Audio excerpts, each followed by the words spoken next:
பார்க்க போகிறோம் அப்படின்னா 12th ஸ்டாண்டர்ட் லெசன் 1 அதாவது சாப்டர் 1 இருக்கு இல்லையா, அதோட எவாலுவேஷன் பார்ட் ஆன்சர் பார்க்கலாம். ஓகே, ஸோ பார்ட் 1 மார்க் கொடுத்துருக்காங்க. Choose the best answer.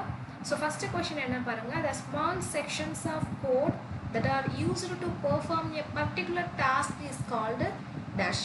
So answer என்னென்னா சப்ரூட்டீனா, ஃபைலா, சூடோ கோடா, மாடல்ஸான்னு கேட்குறாங்க. சப்ரூட்டீன்ஸ் தான் என்னது இதோட ஆன்சர். ஓகேங்களா, நெக்ஸ்ட் கொஷின் பாருங்கள், which of the following is a unit of code that is often defined with a greater code structure? Answer என்னென்னா option B function. So third question பாருங்கள், which of the following is a distinct syntactic block? So அதோட option பாருங்கள், subroutine, function, definition and models. இதோட answer option C definition. Next fourth question பாருங்கள், the variables in a function definition are called as dash. So subroutines, function, definition and parameter. Answer is parameter. Next fourth question பாருங்க, the values which are passed to a function definition are called dash. So அதோட என்னன்னு பேர் சொல்லுவோம்னா argumentsனு சொல்லுவோம். Okay, sixth question பாருங்க, which of the following are mandatory to write the type annotations in the following definition? So curly brace, parenthesis, square bracket, indentation anu கேட்டிருக்காங்க. So indentation. So இதுக்கு answer indentation இப்படி கூட இருக்கும். ஓகேவா, இப்போ greater than less than simple இருக்குல்ல, so அந்த மாதிரி கூட நம்ம இன்டென்டேஷன் போடுவோம். உங்களுக்கு தெரிஞ்சிருக்கும் மோஸ்ட்லி. எப்படின்னு நான் சொல்கிறேன் பாருங்க. ஸோ இப்படி இருந்தாலும் அதுக்கு பேர் என்னன்னா இன்டென்டேஷன். ஓகேங்களா, ஓகே. நெக்ஸ்ட் பாருங்க, which of the following defines what an object can do? So interface தான் அதை சொல்லும். ஓகேவா, நெக்ஸ்ட் பாரு, which of the following carries out the instructions defined in the interface? Operating சிஸ்டமா, கம்பைலரா, இம்ப்ளிமெண்டேஷனா, இன்டர்பிரட்டரான்னு கேட்குறாங்க. So implementation. நெக்ஸ்ட் கொஸ்டின் பாரு, the functions which it will give exact result when same arguments are passed are called a pure function. Okay, so 10th question vaanga, the functions which cause side effect to the pair arguments passed are called impure function pa. Okay ba, so ipo 2 mark vandachu. 2 mark oda answers la paakalam. So நான் page நம்பரோட கொடுத்துட்றேன் உங்களுக்கு, நீங்கள் நம்ம mark பண்ணிக்கலாம். ஓகேவா, first இதோட page number எங்கன்னா சப்ரோட்டீன் வந்து பேஜ் நம்பர் 1 பா. ஸோ ஃபர்ஸ்ட் கொஷினோட ஆன்சர் நம்ம இப்போ மார்க் பண்ணலாம் வாங்க. ஸோ பேஜ் நம்பர் 1க்கு நம்ம போகலாம். ஓகே, பேஜ் நம்பர் 1ல எங்கேருந்து ஆரம்பிக்குதுன்னா சப்ரோட்டீன்ஸ் இருக்குல்ல, ஸோ இதுலேருந்து 2 மார்க்கோட ஃபர்ஸ்ட் கொஷின் இல்லைன்னா செக்ஷன் பியில் ஃபர்ஸ்ட் கொஷின் இதில் ஆரம்பிக்குது அப்படின்னு எழுதிக்கோங்க. ஓகேவா, ஸோ எங்கே முடியுதுன்னா ஆர் கால்டு ஃபங்க்ஷன் இருக்குல்ல, ஸோ இங்கே முடியும்.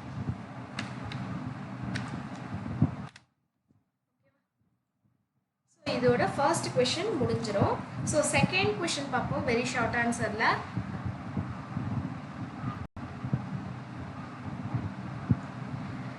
Right define function with respect to programming language அப்படின்னு கேட்டிருக்காங்க.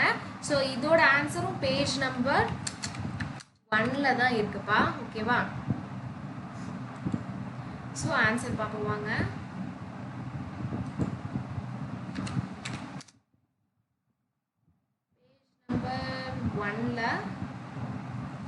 ஸோ டிஃபைன் ஃபங்க்ஷன்னு கேட்டிருக்காங்களா, ஃபங்க்ஷன் வந்து ரெஸ்பெக்டிவ் கோடுங்கிறப்ப இதில் ஆரம்பிக்கும்.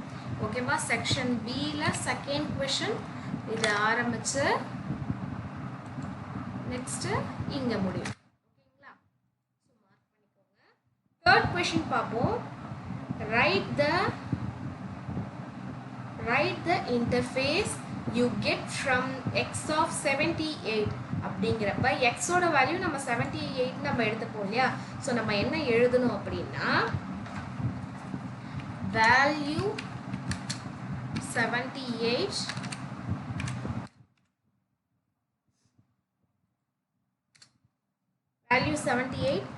being bound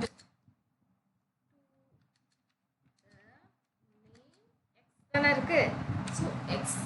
ஸோ இப்படி நம்ம ஆன்சரை எழுதிட்டா தேர்ட் கொஷினோட ஆன்சர் முடிஞ்சிருச்சு. நெக்ஸ்ட்டு ஃபோர்த் கொஷின் பாருங்கள். Differentiate interface and implementation. So இதோட ஆன்சர் எங்கே இருக்குன்னா பேஜ் நம்பர் 3ல இருக்குப்பா. ஸோ பேஜ் நம்பர் 3க்கு நம்ம போவோம். 7 6 ஸோ 4 இது 3. ஸோ இதில் எங்கே இருக்குன்னா பேஜ் நம்பர் 3ல எங்கே இருக்குன்னா இன்டர்ஃபேஸுக்கும் இம்ப்ளிமெண்டேஷனுக்கும் தானே டிஃப்ரென்ஷியேஷன் கேட்டிருக்காங்க. அது இருக்கு பாரு.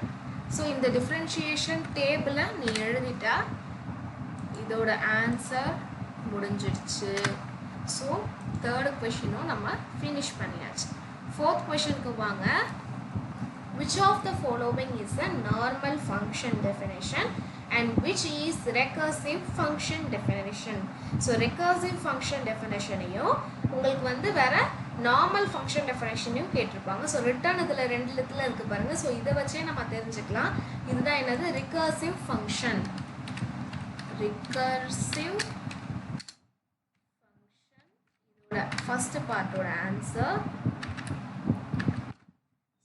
சேம் தேர்ட் பார்ட்டோட ஆன்சரும் என்னதான் ரிகர்சிவ் ஃபங்க்ஷன் அண்ட் செகண்ட் பார்ட்டோட ஆன்சர்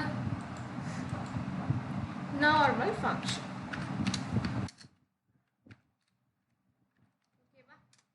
ஸோ இதோட ஃபிஃப்த் கொஷினும் நம்ம ஃபினிஷ் பண்ணியாச்சு. ஸோ 2 மார்க் எல்லாத்துக்குமே நம்ம என்ன பண்ணியாச்சு ஆன்சர் மார்க் பண்ணியாச்சு. நெக்ஸ்ட்டு 3 மார்க் வாங்க. 3 மார்க்கில் ஃபர்ஸ்ட் கொஷின் பாருங்கள். Mention the characteristics of interface அப்படின்னு கேட்டிருக்காங்க. ஸோ இதோட பேஜ் நம்பர் என்னன்னா 3. பேஜ் நம்பர் 3ல இதோட ஆன்சர் இருக்கும். ஸோ அங்கே போவோம்.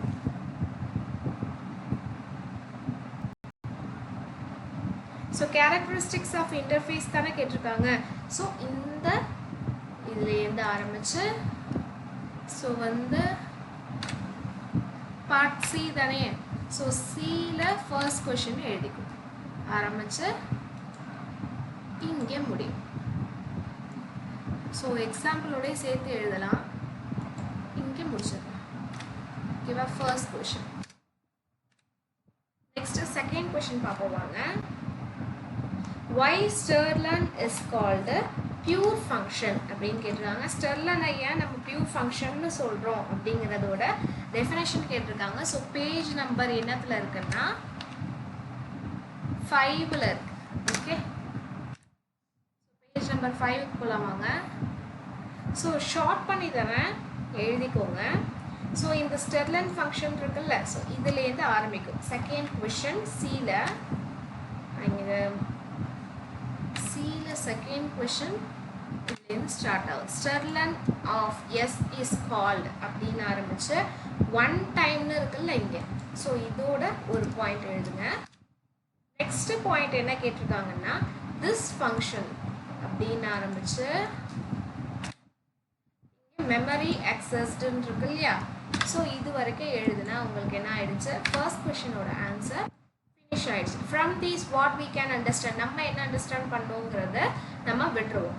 மற்றபடி இதோட டெஃபினேஷனை நம்ம எழுதிட்டாலே என்ன ஆயிடுச்சு, செகண்ட் கொஷினோட ஆன்சர் பார்ட் 3ல ஃபினிஷ் ஆயிடுச்சு.